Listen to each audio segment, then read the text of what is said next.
Hey everyone, this is Rose Daly, the City Sustainability Coordinator of Sun Prairie, and you're listening to the Sustainable Sun Prairie podcast, the show that aspires to educate, empower, and engage our listeners in all aspects of sustainability. Whether you are a seasoned sustainability enthusiast or just beginning your sustainability journey, each episode will have something new and exciting for everyone. Let's begin the conversation for a greener community. Hey everyone, welcome back to Sustainable Sun Prairie.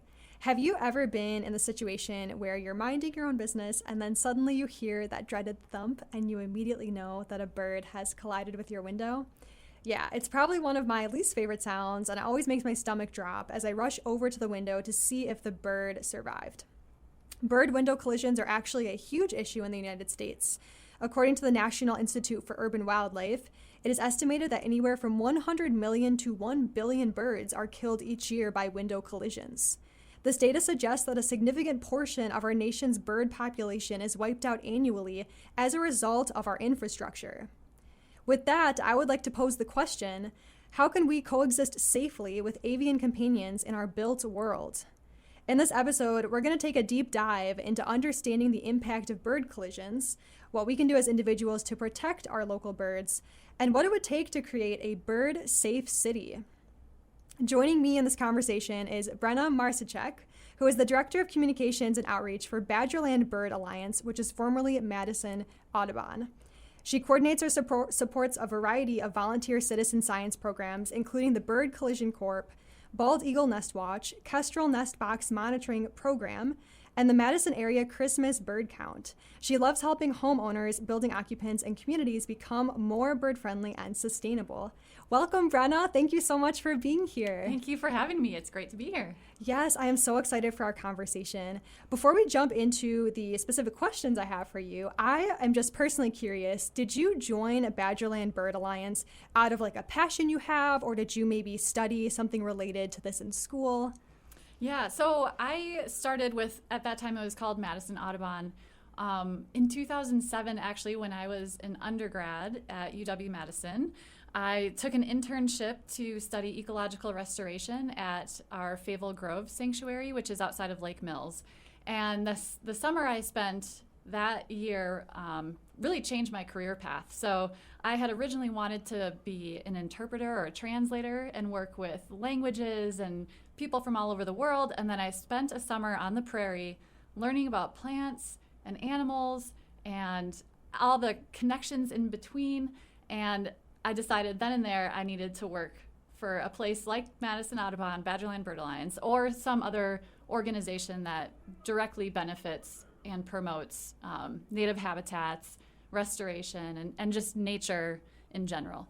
So a few years later, I came back to Madison after being away for a while and joined as a staff person at Badgerland Bird Alliance in the communications role. So I did not study birds in my schooling, but I have learned a lot about birds since then, and a lot of what I do is to facilitate bird conservation in lots of different ways. So working with people who are bird enthusiasts is really what I'm passionate about, and helping them help birds. Oh, that is so cool. Wow. I love that like we go to college thinking we want to study one thing and then we discover our true passion, and it just like changes the whole career path. That is so cool. Well, we are grateful for the work that you do with Badgerland Bird Alliance. I thought we could start with some questions that are around understanding the impact of bird window collisions. And my first question for you is, could you help us understand why birds fly into windows? Is it something about their biology? Is it something about the reflections in the glass? Maybe you can help to paint that picture for us. Yeah, that's a great question. Birds and windows are really not a good mix, and that's for a number of reasons. First and foremost, a lot of birds that have problems with collisions and running into windows are songbirds. Songbirds' eyes are placed typically further out to the side of their head than humans' eyes, or even other different types of birds' eyes. For example, raptors tend to have eyes that face more forward. Right. So, with eyes that are more out to the side, it helps them in the sense that they can see predators better coming at them, but it also changes the way that they perceive depth. And when they're flying toward a window, they don't see it as a solid structure the way that we do. Okay. So instead of seeing a window, they see the reflection of habitat, or they see, like in the case of two sets of windows, maybe one on the front side of the house and one on the back side of the house, where you can see through both sets of windows. The bird thinks that that's just clear air to fly through, and it attempts to fly through those windows to get to the sky or the habitat that they see on the other side. So that's called a pass-through effect. And a lot of homes and buildings either have a lot of habitat reflected in their windows, or they have a lot of pass-through effects that make it really dangerous for birds. They also don't have the benefit of, speaking our language. Right. So when we're young, we learn that, these things that are clear, that have a frame on the outside, like a window frame, that's a window. And even knowing that from a young age, people still run into doors and windows. Yeah. So do like our pets and stuff too. Like dogs Right. will run into windows. Exactly. Yeah. It's tricky for even the most experienced person in some cases. And so birds don't have the benefit of learning that. So they don't have that, experience with what windows are the way that we do. So the primary things that we think about with what drives window collisions is that the birds are seeing reflection of something that they want to get to, either habitat or food or something that, draws them into that area, or they're trying to get through the window with the idea that they can get to the other side. Okay, gotcha. That makes a lot of sense. I've also read online that sometimes during mating season, male birds will actually purposefully run into glass because they see their reflection and they think it's like, another male in their territory. Is that also something else we've seen that might cause those bird deaths through collisions? Yeah, definitely that's a problem where birds will see themselves and think it's another male and attack their reflection thinking that they're attacking another male that's infringing on their territory. So in a lot of cases, that is more of an injury-causing situation because they're not coming at the window as fast as they would be if they're flying quickly toward a tree, for example, Right. or what turns out to be a reflection of a tree. But it is still a problem, and birds can die as a result of that.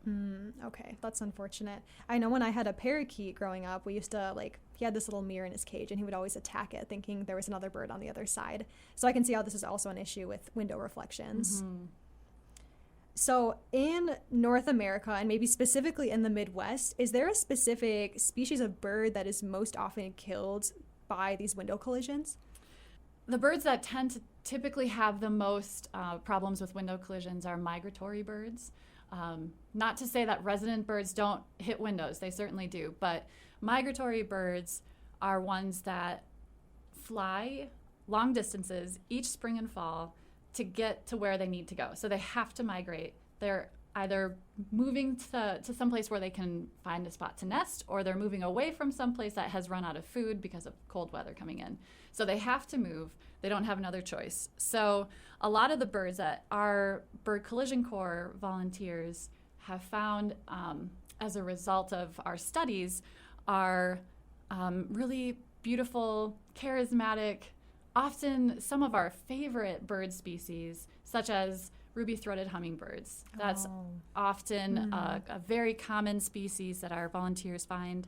Yellow-bellied sapsuckers are another one, cedar waxwings, Tennessee warblers, white-throated sparrow, which is a really great native sparrow species, Nashville warblers, dark-eyed juncos, which is a winter bird. It comes to us during the winter as like its warm spot. So those start showing up. We have them here now in Wisconsin. American robins, mourning doves. So mourning doves and robins can migrate in winter, but some stay here. So we would see these during all times of year, but less so during the winter too. So migratory birds are often the ones that are most affected by collisions. Okay. Oh, that is so sad. Just thinking of all these beautiful birds we have, and our infrastructure is killing them, which is really unfortunate. So like I kind of mentioned in the introduction, whenever a bird hits one of my windows, which luckily doesn't happen very often anymore, I would always run over to the window to see if the bird is still alive. And oftentimes when I would like see the bird sitting on the ground, maybe looking a little stunned, or maybe it does fly away, I immediately would feel relief thinking, oh, this bird survived that crash, I'm so happy, right? And then I would just go on with my day. But as I've been thinking about it a bit more, I feel that birds that don't die on impact may actually die later on, because these birds are flying at high speeds. So I'm assuming, a similar comparison would be if I'm, on my bike going really fast and I go straight into a brick wall without a helmet on, that could probably cause some serious injuries for myself. So I guess my question for you is, when birds fly into windows and then proceed to fly away, do they actually have a high survival rate? Yeah, that's a great question. We often get that question or a comment from someone saying that, a bird hit their window, but it flew away, so it was fine, right? And we want to believe that because it looked like it was fine, and we hate to think that our windows caused an unnecessary bird death. Unfortunately, that's not the case. A study from the University of Pennsylvania in 2013 found that of over 1,000 birds that were admitted to a rehabilitation facility after a collision, so they came in as a result of hitting a window, only about 23% of them were successfully released. That means that over 3/4 of those birds died after hitting a window, even with the help of being in a rehabilitation facility. So Okay. birds that, they had extra help, Right. and they still unfortunately didn't make it. And so the birds that hit windows and appear stunned or fly away, in many cases they're flying to a quiet, safe place to die. Right. Not always, if they hit a window at a lower speed, or it's not straight on, if it's kind of just an angled glancing blow, they may be okay. But we always encourage people to, if you can, put the bird into a shoebox in a quiet, safe place, and then bring it into a place like Dane County Humane Society's Wildlife Center. That's a great option because they are able to better help birds that hit windows. Our partner at the Wildlife Center shared with me that the majority of birds that are admitted after hitting windows have some combination of a shoulder fracture or a keel fracture that they're able to treat in a lot of cases. Okay, that's good. They may have some respiratory trauma or some ocular or eye trauma or some head trauma. In a lot of those cases, the Wildlife Center is able to help them. They keep them in captivity until they're able to be released into the wild. And they have really good release rates, but even still, there's only so much that they can do for a bird. So I think it's interesting you mentioned the 3/4 could, or I guess, end up dying, and then around 25% can be released from these facilities. But I think oftentimes, if there's no facility around or no rehabilitation center, I've also heard that birds that maybe are stunned but have a high chance of survival, maybe they didn't break any bones or they are not hemorrhaging inside. I think sometimes I read online that those birds are really easy targets for predators. So while they're sitting there stunned, maybe a predator comes by and scoops it up, right? So I think that would then increase that, 3/4 to maybe something higher, leaving a very small percentage to actually fly away and survive. Mm-hmm. Yeah, that's a great point. I don't have any research around that, but I can definitely follow that train of thought, and I imagine that that's true, that as they're trying to reorient themselves and kind of get their wits about them again, that it's very possible for a predator, whether it's a bird of prey or an outdoor cat or whatever it is, to take advantage of that time of weakness. Right. And then you also mentioned how sometimes the birds will fly away just to find a quiet place, to die, a quiet, safe place. And I think we see the same thing with other animals too. So I know a really big thing in the Midwest, unfortunately, is people hitting deers with their cars. And sometimes people are shocked. They hit a deer and then the deer gets up and walks into the woods and they think, wow, this deer's invincible. How did it survive that? But oftentimes these animals are just flooded with adrenaline, and that allows them to walk to a quiet place where they then unfortunately suffer and die. So I think the same thing is happening with these birds as well, like you mentioned. I think that's probably true. It's a really it's a hard thing to think about, because we want those birds to be okay. But the truth is, if we can do anything to help the birds in after they've experienced a collision, or better yet, before they've even hit a window, we can do things that make it less likely that they're going to hit the window in the first place. That's really the best option. That's a really good transition into my next set of questions, which is what can we do as individuals to prevent these bird collisions? And before jumping into the questions, I just wanted to share a story with you. So about 2 years ago, I was actually living in Costa Rica. I was there for a job, and I was living up in the cloud forest. And we were living in this gorgeous house in the rainforest. It had floor-to-ceiling glass windows, a beautiful view of the valley below us. We were so fortunate to be living there. And this one day I was, observing the view and just enjoying my time there. And I heard a very loud thud against our glass. And I was like, oh no, a bird has hit the window. So I went outside to see what bird hit the window. And, in the U.S., I'm really used to seeing maybe sparrows or some of those other birds you mentioned hit our windows, which is very sad. But in Costa Rica, it was actually a brown hooded parrot that had hit the window. And I'm going to show you a picture of this. Maybe you already know what this species looks like, but it brought tears to my eyes because this was one of the most beautiful birds I had ever seen. Oh my gosh. It had so many beautiful colors on it: blues, reds, greens, oranges, and yellows. And just seeing this beautiful exotic tropical bird die from a window collision at my Costa Rican house broke my heart. And I think it hurt even more because this was what I would consider an exotic species, right? Because I'm not used to seeing these tropical birds in the U.S., so it hurt even more just to see, something that I would usually see in a zoo or something die in my backyard in Costa Rica. So that really hit home, and from then on, we were like, we need to change these windows in this house to make them more bird friendly.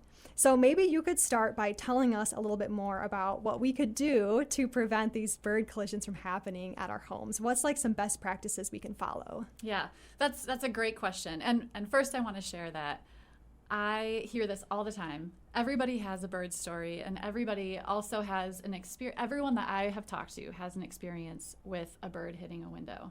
And, I have a similar story. When the first time I remember a bird hitting a window, I was 10 years old maybe, and at my haircutter's house, just sitting in my chair, she was snipping away, and all of a sudden this huge crash came from the room next to us.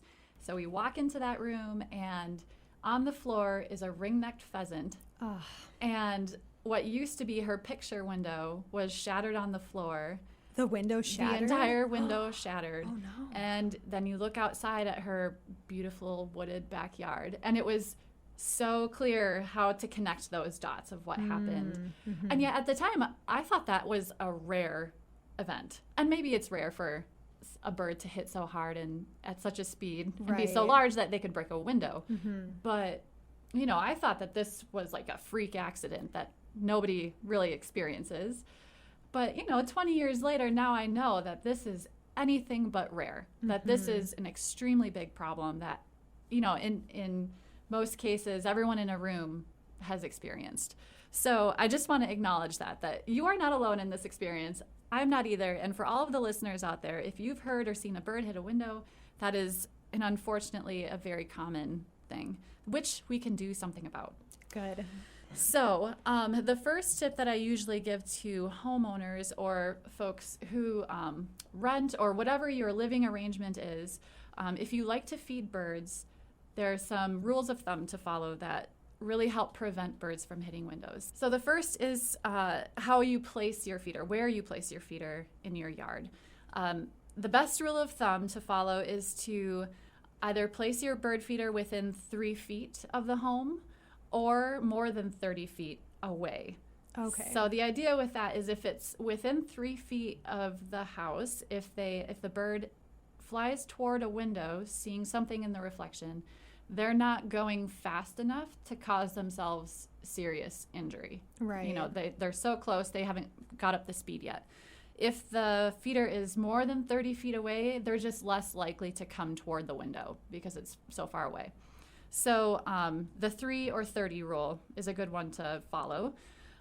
If you have a feeder near a window, just in general, a good rule of thumb to follow is to treat it with the window treatment. And I'm going to talk more about what those options are in just a minute. But if you want to be able to see easily the birds that are coming to your feeder, and so you place it by a window, the really the responsible thing to do for the birds that you love to watch is to put up a window treatment to prevent them from coming to a quick death. Okay, so have the extra layer of protection even though you're already so close to the window, Yes. just in case. Yes. Okay. So another thing is to think about your landscaping. So providing high quality habitat for birds in the form of native plants and water and diverse structure is wonderful. And it serves a lot more than just birds. Pollinators and all sorts of critters benefit from great native landscaping. But then we also need to consider how that habitat is then reflected in our windows. So you can almost do your own little audit around your home if you walk around and kind of put on your bird lens to see if you can observe any habitat reflected in windows, or if you can see straight through your house, in through one set of windows and out through another set of windows, in like a pass-through situation. Or if there's just any other indication that there would be some kind of dangerous situation that birds would be drawn into the habitat. And then, we don't want to create a situation where birds are drawn into a habitat and then die as a result of hitting windows. Right. So some really great options for treating your windows. There are so many options. It really varies based on what you want it to look like and how expensive they are and how easy they are for you to install or someone else to install. So there are tons of options. I'm going to talk about just a few of them, though, and the most popular ones that people tend to like. Okay. So the first one that I'll talk about are dots that you can add to the outside of your window. And ideally, any window treatment that goes up would be on the outside to be able to cancel out that reflection that birds see in the window. So there are multiple companies that make stickers, little dots or squares that come in a tape. So you can put the tape across your window. The dots are measured out by 2 inches so that each dot is 2 inches apart from each other. So you put the tape on your window, press it all to the glass, remove the tape, and then the stickers just stay behind on the glass. Oh, okay. That's really nice. Yeah, it's really nice. Super handy for homeowners. And then you would repeat that process 2 inches below so that all of the dots are no more than 2 inches from each other. So so the rule of thumb, I'm talking about lots of rules of thumb, so I hope you have lots of thumbs, is to have whatever you put on your window be no more than 2 inches apart from each other. Research from American Bird Conservancy has shown that birds are able to navigate and fly through spaces that are very tight. And so a 2-inch spacing prevents birds from trying to get into that area. I see. Okay, so because I feel like I've seen people before who maybe just put up like one sticker or like a couple of stickers that are pretty far apart on their windows. But I guess thinking about what you said in that research study, that would just show birds that there's maybe an obstacle they have to fly around. But then if you have the other option, the 2-inch space stickers, that would give the appearance of a cluttered environment that a bird might just try to avoid altogether. Right. Yeah, exactly. So, it may do some good to have stickers that are spaced far apart. But really the bird will most likely try to just get around it. To get to habitat that they see reflected in other parts of the glass. Right. So dots are a great option. A lot of people really like that style. They're also semi-permanent, so they last for years and years. And you can wash your windows over it. You don't have to, worry about doing it any certain way or having the dots come off. They wash up well. Oh, that's super handy. I used to think that if I put these stickers on the outside of my windows, they would like come off in a rainstorm. So that's good to know they're like really weatherproof. They're designed to be in places like Wisconsin that get all sorts of weather, right? Like really hot in the summer and really cold in the winter and everything in between. So they're really smartly made that way. Okay, that's great. Yeah. So another option that a lot of people like are to make these paracord curtains. So the idea of it is to have a string or a bar that goes across the top of your window, and then to space out paracord strings that just dangle down from that to have each string every so often so that it just hangs in front of your window for the full length, top to bottom of your window. And then you just let it hang there. You don't have to tie off the bottom. Okay. Because the goal for this is to have them sway in the breeze. And that 3D movement really helps birds understand that there's something there that they shouldn't try to go toward. Oh, okay. So they're very effective. A lot of people like the way that they look. They're sometimes called Zen curtains because that sort of movement is almost hypnotic, like a campfire would be. So that's another really good option and something that people can make at home. You know, you just buy the paracord from a craft store and you can whip that out in a weekend. So okay. I had a question about that. Should the paracord, the pieces that dangle down, should those be spaced out 2 inches as well? Yeah, good question. So these can be spaced out a little bit more. And our website has some information about how you can find out more instructions on how to make these in case you don't want to take notes as you're listening to this. But they can be spaced out 3 or 4 inches. So this is one case where you don't have to follow that 2-inch rule because the paracord is usually moving and it's also not pressed up against the glass. So having that dimension and movement still allows for the birds to be able to see that there's something there without it being so close together. It has as much of a good effect on that situation as like the dots would be spaced 2 inches apart. So there's lots more information about how to make these on our website. Awesome. Yeah, I'm glad you guys have your website with information. What should people look up if they want to find your website? Yeah, they can go to madisonaudubon.org/prevent-collisions.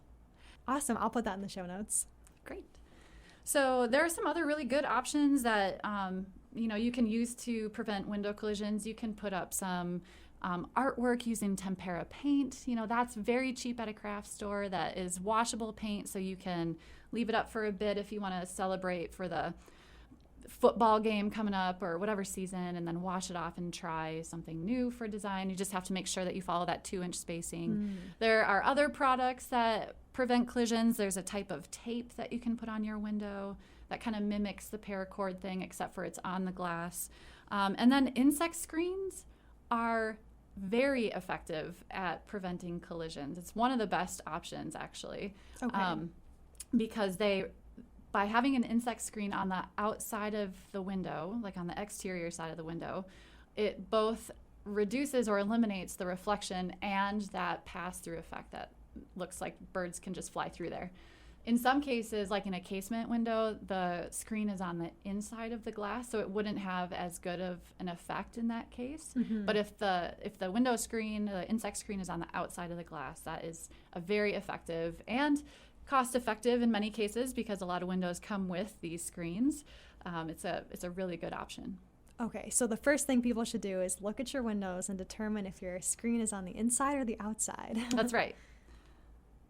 So I had a question for you. When I used to live in the Upper Peninsula of Michigan, we were living inside this beautiful 1950s mid-century modern home. It was about 5,000 square feet, and it was a project house. So we were retrofitting the entire house into a net zero energy, zero waste home.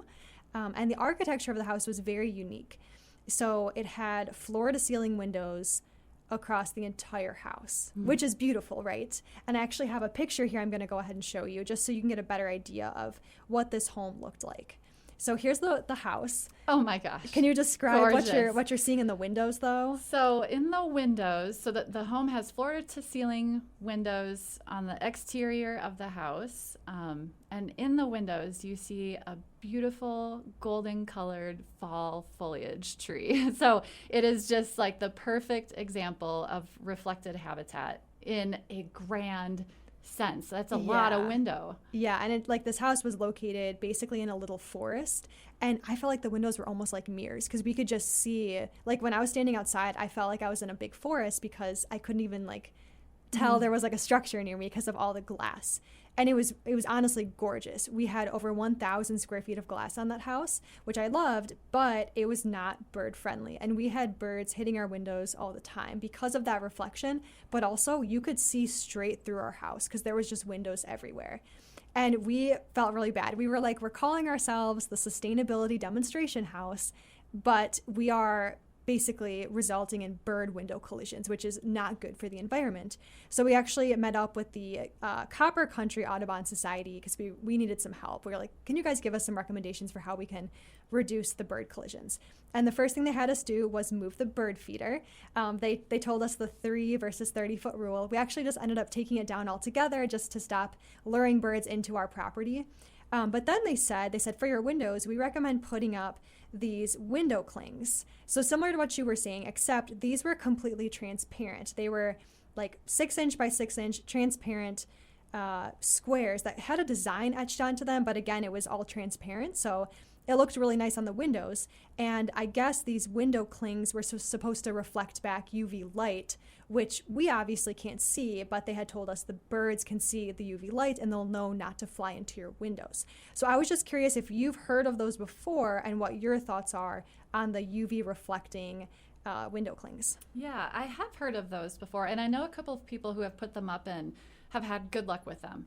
I will say that not all birds see in UV. Oh. So for some species, it wouldn't help at all. But for others, they would be able to see that and know that there's something there. But even still, American Bird Conservancy, which is the authority on this type of work, has done research on each of these different types of window treatments, and they recommend that these vinyl clings are still spaced out 2 inches from each other. Yeah. So the golden rule of thumb. Yeah, it is. And, they're bigger, and so it almost would not become a window anymore if you're putting so many of them on the glass that you can't see through it. Very true. So it's really preferable, I think probably for everyone, people inside and birds outside, to have a window treatment that really works well and still allows the windows to be used as windows. Right. So, the dots, the paracord curtains, the insect screens, those are all really good options that still allow the people on the inside of the home to benefit from seeing outside and to get natural light inside, but reduces significantly the danger to birds. Okay, got it. That's really good to know. I know there's just so many options out there. Like, we don't know what actually is effective versus what's not. So I'm glad there's research out there to help us better understand that. Is there anything we shouldn't be doing? So things that aren't actually effective at preventing collisions? Well, there are a couple. I mean, one thing is to not do anything. Right. And in some cases, people don't know what to do. And so that prevents them from doing anything. And I really encourage you, if you're at that spot, to visit our website so that you can get just a handful of suggestions to get you started and see if there's something that you like and want to be able to pursue as a method for treating your windows.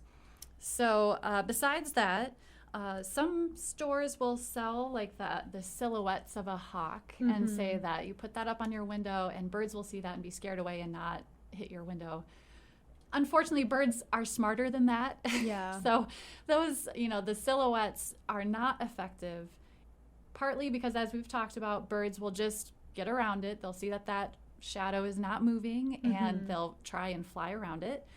So you would have to put up so many of those silhouettes on the window that it would not be a window anymore. Right, because those are completely opaque, if I'm not mistaken. Right, they're opaque. Okay, so that's an option we should try to avoid then. Right. Okay. In most cases, putting the window treatment on the outside of the glass is most effective. So putting something up on the inside doesn't do as much as on the outside. So that's another thing to think about. If you don't have the option of putting something on the outside of your glass, like if you live in an apartment building, then you can pull your screens or pull your blinds and kind of shut them, especially during fall and spring migration when migratory birds are really on the move. And that will do some good, and it will be better than nothing. So really, I just encourage you to just do what you can and what suits you, because if you like whatever window treatment it is, you'll keep it for longer and it will do more for birds that way. Right. Okay. That's really good to know. Going back to the falcon silhouettes, I've also seen some people purchase sculptures of owls or fake owl decoys, which I think work for maybe some farming practices or for some other things. I actually read online through the journal a field ornithology that these owl decoys have been found to be very ineffective. So maybe similar to the hawk or the falcon silhouettes, they're not moving, and the birds, like you said, are smarter than that. So they know that it's okay to fly toward that window, unfortunately. Yeah, that's right. And, there's other things that, are better worth your money. So those mounts or the statues are fun to have, but that's all they are, really. Yeah, it's like an art piece more so. Right. Yeah. Okay, so a question for you, because I know sometimes people are hesitant to invest in like a window treatment or window clings without first understanding what they're going to look like on their windows. So are there any locations in Dane County that our residents could visit to kind of see some of these window treatments in action?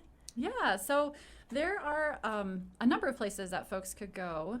So public buildings that have put up window treatments include on campus, on the UW-Madison campus, there is a residence hall on the south side of campus called OG Residence Hall. It has a 6-story glass connector, so like a walkway that connects 2 different portions of the dorm. Our bird collision corps volunteers found that was a hot spot for birds to die because it has that pass-through effect. And then there's also this arrangement where it's almost like an atrium, or, it's like a U-shaped area called a box canyon.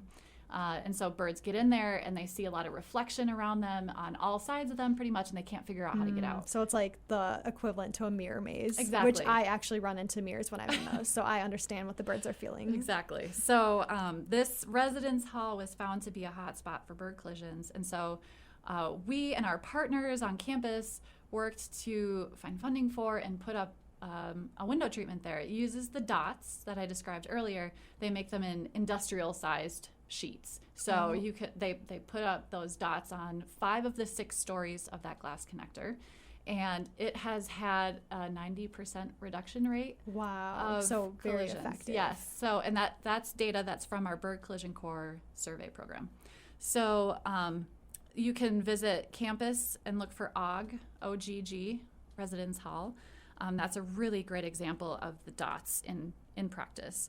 So if you're looking for a display of tempera paint and how that can be a really fun and effective way to reduce window collisions, Penny Library on Madison's east side has a great display up right now that uses tempera paint to make rainbows and different shapes, and it covers the glass in such an artistic and fun, beautiful way that, it's just nice to look at in addition to being helpful to birds.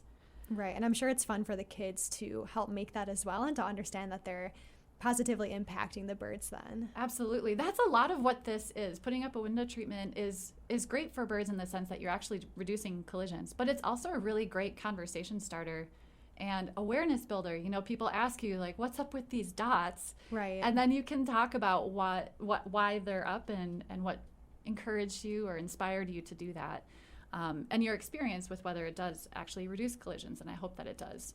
I don't have any great examples for where people can look for the paracord curtains. I don't know of a public building that has used this, but there are a lot of homes that use that strategy. So if you're driving around and you notice paracord hanging in front of someone's window, just take note of that, because that would be a deterrent for window collisions. I know that was a big one we saw in Costa Rica in the cloud forest, because it's kind of hard to ship things into Costa Rica, like different window clings. So they were relying more on the paracord, and it was really effective. I think since there was so many hummingbird species in the cloud forest, they did try to space the paracord pretty close together just for all those little tiny bird species, and also some of the bigger bugs as well, because I know those fly into windows too. Yeah, definitely. They have a bit more armor on them, I believe, from their exoskeleton. But yeah, I think the paracord can look really cool on a home as well. And just to elaborate a little bit more on what paracord is, it's a material that's used with parachutes, and so it's kind of like a slippery vinyl-like string, and because of that, it doesn't tangle easily like a lot of other types of cords would, and it's relatively weatherproof, so it will last for longer on the outside of your house. So it can stay up year-round, even in snow and ice and heat and wind, and in all the cases that I know about, very little time is spent detangling the cords. So I think now we can move away from what we can do as individuals, and now we can talk about ways we can approach creating a bird-safe city, because we really do need big steps taken, I think, by our municipalities in order to create safer environments for these birds. And I wanted to actually start this conversation by talking about wind turbines, because I often hear one of the biggest arguments against wind turbines is that they kill birds, they kill bats, they kill other avian creatures, and that is why people will protest putting up wind turbines. So I was just curious to know if this is an accurate claim, and if it is accurate and they do actually kill birds, how significant is the wind turbines killing birds as opposed to maybe like our buildings and those window collisions? Yeah, that's a great question and a broad topic. So I'm just going to try and answer it as succinctly as I can. So yes, wind turbines do kill birds as a result of birds running into them. Definitely it's true. So research from 2014 shows that wind turbines are responsible for killing, in the United States, about 234,000 birds. That's a lot of birds. That's every year. And that was 10 years ago. So, with more wind turbines on the landscape, no doubt that number is higher. Right. So 250,000 birds. But that problem is relative, right? So we're talking about up to 1 billion birds dying as a result of hitting windows. And that number is significantly higher than that of wind turbines. Another really big problem for birds is outdoor cats, which kill over 2 billion birds every single year in the United States. So even more so than the window collisions. Even more so than window collisions. So these would be cats that are house cats that get outside or are let outside, barn cats, feral cats, any type of domesticated cat that spends time outside. They are very cute but very ferocious hunters, very talented hunters, and they go for birds, among other things, but certainly birds. So, window collisions are a really big problem in comparison with wind turbines. And of course, anything that we do to protect birds should be done as thoughtfully and progressively as we can, thinking about the future and how our actions are influencing all these different things happening. So wind turbines can be done in a smart way, along with solar power and other different types of energy sources. We do know that climate change is a huge problem for birds. And so any type of solution that we find probably is going to be multifaceted. And just needs to be thoughtfully done. Okay, so I think now we understand that there are lots of structures such as wind turbines that do result in bird deaths, but I think the two most prevalent ones we've talked about so far are the cats and then also window collisions. Now, when I think of window collisions, I often will picture large skyscrapers because those buildings are always reflecting light with all the glass on them. So I think that those big structures will result in a lot of bird deaths because of their size. And then I often think that our homes, which are like 1 story, maybe 2, we have pretty small windows in comparison. Those result in maybe a couple of bird deaths each year. But I might be wrong in this thinking because I know there's not as many skyscrapers as there are low-rise buildings. So can you help us understand if there's any difference between collisions on these 1 to 2 story homes and buildings versus the larger skyscrapers? Yeah, that's a great question. And you're not entirely wrong in the way that you're thinking about it, right? Skyscrapers, so that's classified as buildings that are 12 stories or taller in this particular research that I'm going to reference. Those buildings kill a lot of birds, but there are relatively few skyscrapers when you think about how many homes and office buildings and apartment buildings there are. So skyscrapers are 0.1% of the problem for window collisions. 0.1%. That's right. Yeah. Wow. Okay. So that's research done by Loss et al. In 2014. And that same study showed that residences, so buildings that are between 1 and 3 stories, account for 43.6% of collisions. That's almost half, right? Okay, yeah. And then the other half would be low-rise buildings, so those that are between 4 and 11 stories tall. Okay. So that's most of Wisconsin, right? Yeah. Homes and low-rise buildings.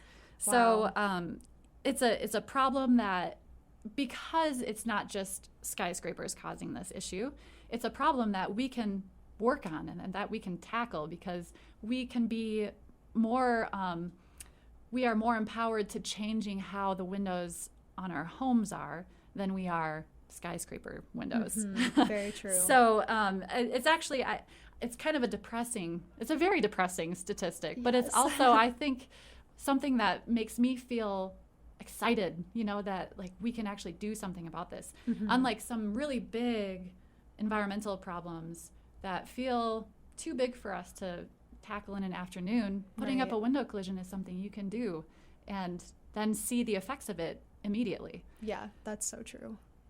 Okay. Well, that is good to know.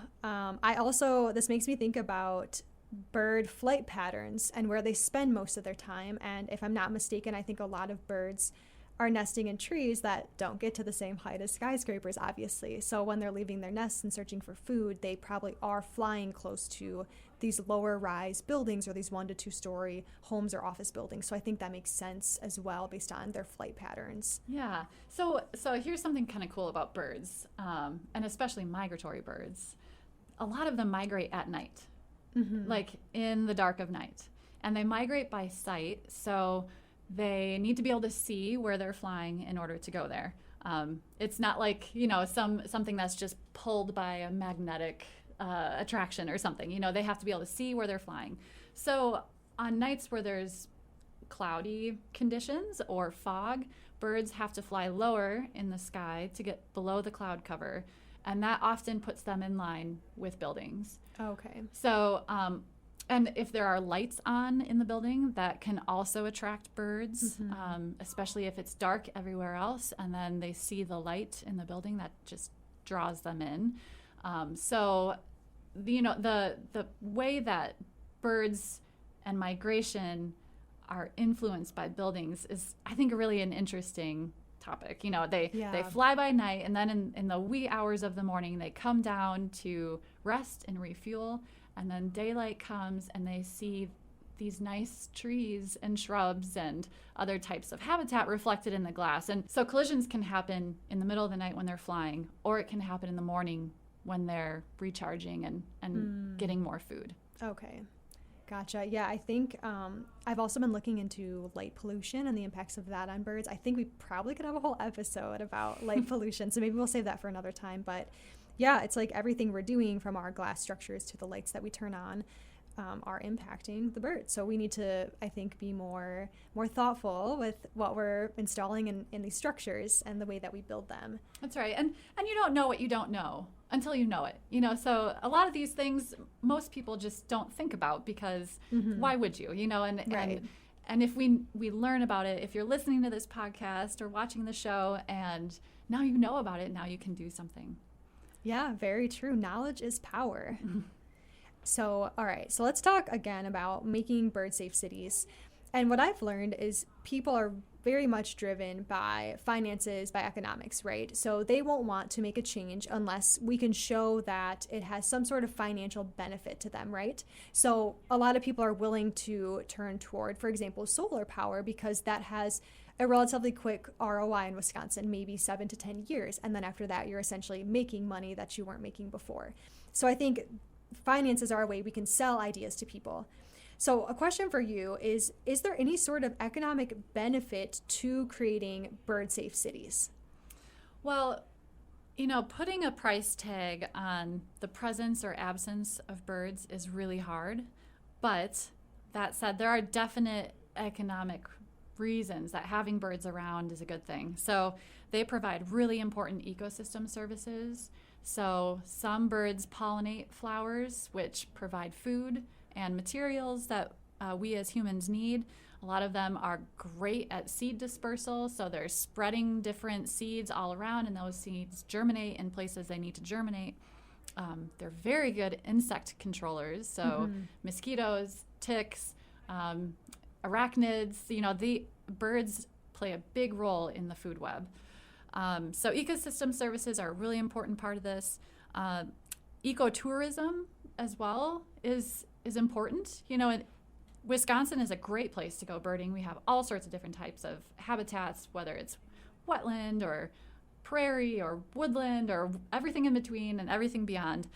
So people traveling to be able to see birds in these different habitats brings economic benefit to these communities. You know, people are stopping to have lunch, or maybe they're staying overnight and need a place to stay, and they're buying binoculars and birding books and all sorts of different things. And so there's a lot of money flowing as a result of healthy bird populations. And even like mysteriously appearing birds, like this past year, flamingos came to Wisconsin. Oh, I didn't even know about that. Yeah. That's so unusual. It's very unusual. And people came from all over to see the bizarre scene of flamingos in Wisconsin. So ecotourism is a really important part of that as well. Based on my research, I did see that the birding ecotourism industry is a multi-billion-dollar industry, which I had no idea about. But it makes sense if people are flying all over the world to see birds and they're buying the equipment. And I know birding equipment is not cheap, and I'm sure there's some photography aspects there as well. So I just didn't realize, the dollar amount on just the ecotourism part. So I think there are huge economic benefits behind the birds that we see every day. Absolutely. Yes. That's multi-billion with a B, which is kind of mind-blowing. But yes, absolutely. And then, of course, there are also health benefits for having birds in our lives.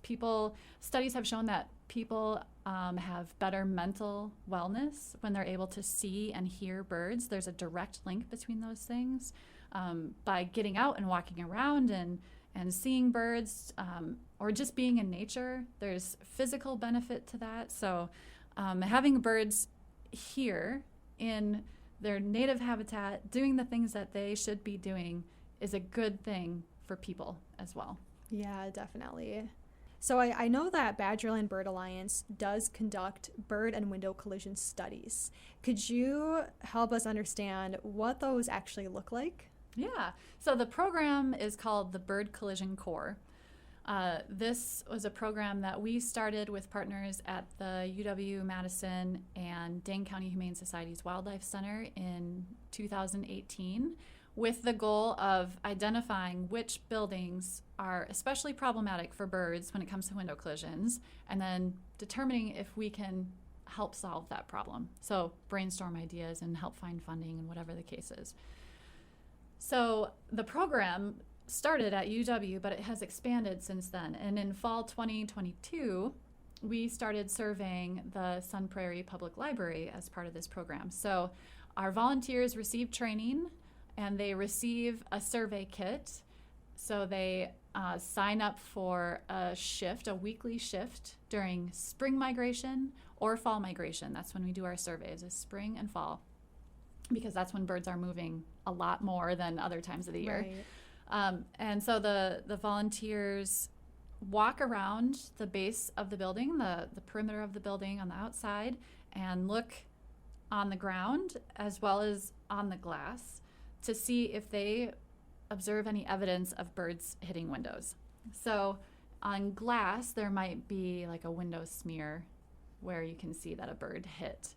On the ground, you might find a dead or injured bird, and our volunteers have training and supplies to deal with the bird in whichever case it is, whether it's stunned and it needs to go to the wildlife center, or if it's dead and we bring it in for our specimen collection. So they walk around the base of the building. If they find a bird, they document it using our data portal. And then they do that same survey each week that they're doing the survey period for. So at the end of the survey period, we have a nice collection of data for how many collisions our volunteers documented at that building.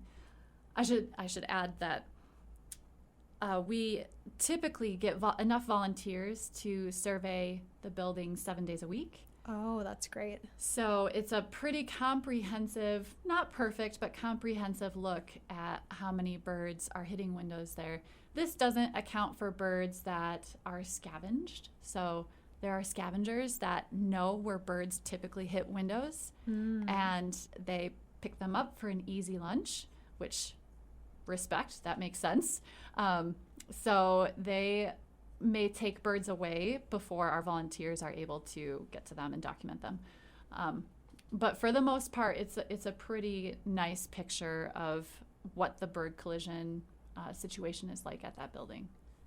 Okay, gotcha. Yeah, I have heard that there's like a certain time of day when you should do the study before those predators come out and walk around the perimeter and pick up their food.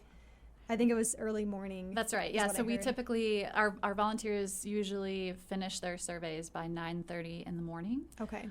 So, it allows for them to be able to get out to the site after the sun comes up, but then finish before, a scavenger might come and take the bird away. Okay. Gotcha. And also there's probably times where birds maybe fall into places where we can't access them. Maybe they hit a higher window and fall onto a rooftop, or they fall between like two gates or two fences or something. So I'm sure that maybe even with these numbers we come up with, the impact is even greater with the number of bird collisions. Yeah, so our data that we collect are conservative estimates for what's happening. And they're only the ones that we have birds in hand for. And then there are these other cases where you don't have the evidence to be able to say for sure that a collision happened here. And so all of the data that we provide, the trends that we provide, are conservative estimates. Yeah, and I think that's just important so people understand that. Because I think this issue is bigger than we all can even realize. But I really like that you guys are working hard with your volunteers to survey these buildings and go out 7 days a week, because I know you mentioned earlier bird flight patterns are dependent on weather. So if you have a storm one day or cloud cover one day, that might be a good day to go out and survey. Yeah, absolutely. There's a website that also forecasts bird migration. Oh. It's called Birdcast, and it's free to access. It's a wonderful resource where, whether or not you're interested in collisions or predicting collisions, or if you just want to know when birds are moving through and when spring migration is happening and you can expect lots of great bird activity the next morning, you can look at that website and it looks like a heat map of where birds are really pushing through on the days that they have the forecast for. So it's almost like watching the weather come in, where you can see birds coming up into different parts of the country and then into Wisconsin. It's very exciting. Ooh, I'm going to go check that out. That's so cool. I love great. that. So you had mentioned that you guys recently did a study at the Sun Prairie Public Library. I'm curious to know what those results were. Yeah, so the results were very positive. Ooh, yes. Okay. We began our first surveys there in fall 2022, and our volunteers found 5 birds. In spring 2023, they found no birds. And then this fall, which just wrapped up on November 1st, our volunteers found just 1 bird that had hit a window there. So, that's great. There are those are small numbers. Other similarly sized buildings that have between like 10 and 30 collisions at each building in the fall. And fall typically gets twice as many window collisions as spring, according to our data, the data that our volunteers I think I've seen collected. that as well online.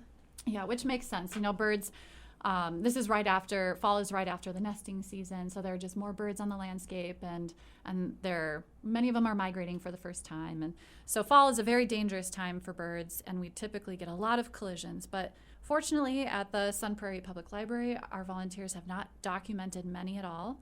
And I think a lot of that has to do with how the building is designed. So there are lovely windows at the library, but they're not huge, and many of them have insect screens on them. Right. So it's like the nice sweet spot between letting in natural light without creating a dangerous spot for birds. Okay, I'm really, really happy to hear that. And I know our library is going to be going through an expansion project soon, which is exciting. And I do know that we are requesting bird-safe glass as an alternate bid. I know we'll have to see what the price comes back as for that much glass, right, in the new atrium. But I'm really happy that our design team is considering that in the new expanded building, because I think that's a step in the right direction toward helping the birds. Absolutely. And, bird-safe glass is a really neat type of material that has a window collision deterrent in the glass as it's made. So in some cases, it has what's called frit, F-R-I-T. So it's a pattern that is baked or etched into the glass. And so glass companies are making bird-safe glass in large sheets and different sizes and lots of different ways because there's demand for it. There are more and more municipalities that have city ordinances that require bird-safe glass in large construction projects, or there are companies or large buildings that just want to use bird-safe glass and be responsible corporate or public entities in that way. So using bird-safe glass is more expensive, but there's often a huge public relations benefit. Mm-hmm. People really like seeing bird-safe glass, and it often is just a small, the price difference is often a small fraction of the overall budget.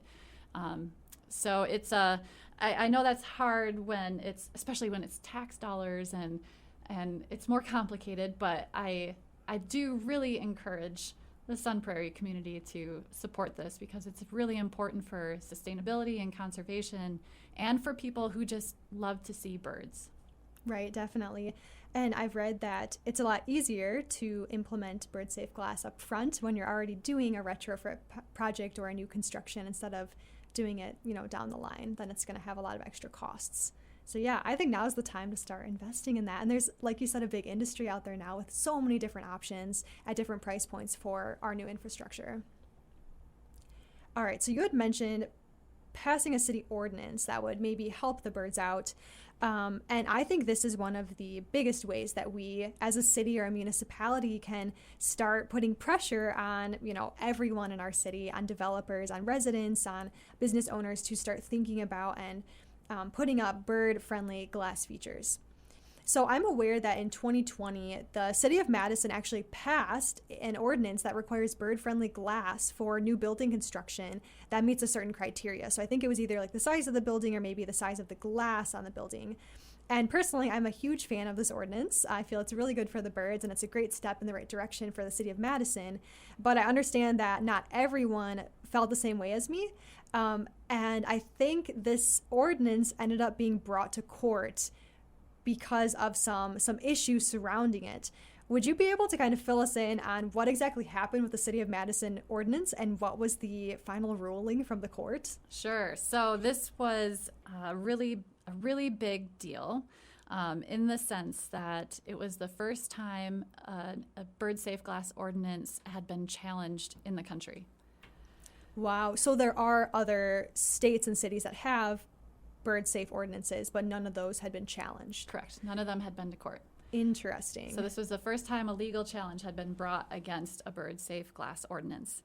And I'm not a lawyer, and I don't know the specifics of the lawsuit. So I can't speak to that as much as the overall picture. So what happened was the City of Madison, with help from the Bird Collision Corps and the UW and a bunch of and the community members that at that time was Madison Audubon, the city created and passed a city ordinance that required that any building that was being constructed or renovated that was over 10,000 square feet that used more than 50% of glass on any facade needed to be able to use bird-safe glass or some kind of method that reduces window collisions, that prevents window collisions. And that had to be created in the design from the get-go. Like it wasn't a retrofit option. You have to have this incorporated into the design of the building. It required that the first 60 feet of glass from the ground be treated to prevent collisions. And that often is using glass that has frit, like I was talking about, with that pattern baked into it, or using some opaque materials or metal screens or solar shading or some kind of way to reduce the reflection on the glass and the transparency. Okay, and it sounds like there was a lot of options there to make it really feasible for the developers. Yep, lots of options. This also applied to sky bridges, skywalks, and to at-grade glass. So this would be glass that's at like the ground level, like a glass screen for example. Or like a glass railing or something? Yeah, okay, exactly. Got it. So they had to use some kind of visual marker in treating the glass. A group of developers sued the city of Madison, saying that it did not follow the building codes per the Wisconsin state law. Right. Yeah. So after a few months of working to support the city in this lawsuit, we started a petition. Thousands of community members signed it. We provided expert opinion to the city. We did as much as we could to support this ordinance because we knew it was really important for birds, not just in Madison, but also beyond. This being the first lawsuit that was brought against this ordinance, this type of ordinance, there were implications if this went down. You know, there wouldn't be another municipality that could take on this ordinance in Wisconsin, and it would set a precedent for other states as well. So there was a lot hanging on this. In summer of 2022, a Dane County judge ruled in favor of the ordinance. Oh, thank goodness. The group of developers appealed that ruling. Oh no. And then this past summer, the appellate court of one of the courts of Wisconsin ruled in favor of the ordinance. The developer group had 30 days to submit their appeal. In the meantime, 1,000 birds died after hitting one single building in Chicago. I think I saw that on the news. That was so heartbreaking. It was big news. This was a record for the number of birds that died in just one single night at one single building, 1,000 birds. And so this happened in the time that, we were waiting to see if they were going to appeal it again, and then they didn't. And so now the ordinance has, been officially cleared and is out of litigation. And while all of this was happening, buildings were still required to use bird-safe glass in their construction. So now, as you drive through Madison, you see a lot of new buildings that use this. So if you want to see what FRIT looks like, you can drive through Madison on East Washington, and at the corner of East Wash and First Street, there is a building that has a coffee shop in there, and they use FRIT on the first floor of the building as required. I love that. And if you're driving on campus, there's a building that is going up on Regent Street and Park Street that uses FRIT. And so there's so many buildings that are incorporating this now, I think partly because they have to, and partly because there's a demand for it, a public hunger for conservation and thoughtfulness for beyond what's good for people, but what's also good for the environment. Wow, that's amazing. I'm so happy this passed in court, and kudos to Madison for being willing to fight this. I know that's probably a huge deal, a lot of time and work, and thank you to your group too for doing the petitions, and probably some of you provided the expert opinion or at least coordinated that. So I think we're really fortunate to have you guys here helping us, but also City of Madison being a leader. Hopefully soon Sun Prairie could be following in the footsteps and establishing our own ordinance.